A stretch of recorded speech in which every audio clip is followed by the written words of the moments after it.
Сәлем баршаңызға, сіздерге кофелі печеньені ұсынатын боламын. Өте оңай жасалады, толық нұсқасы видеоның астына жазылған. Ең алдымен ыдысымызға майымызды салып, миксерлеп аламыз. Оның үстіне жұмыртқамызды салып, тағы да миксерлейміз. Оның үстіне қантымызды саламыз. Қаймаққа кофемізді салып, қасықпен араластырып, салмамызға салып, миксерлейміз.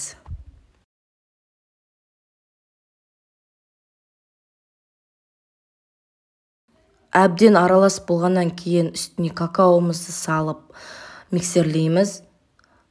Миксерлеп болғаннан кейін ситодан өткізілген ұнымызды салып, жарты бөлігін тағы да миксерлеп аламыз да, қалған ұнымызды және разрыхителімізді салып, қолымызбен илейміз.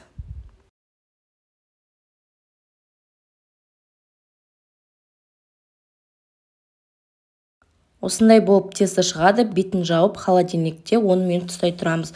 10 минут өткеннен кейін қолымызбен формамызға келтіреміз видеодағыдай.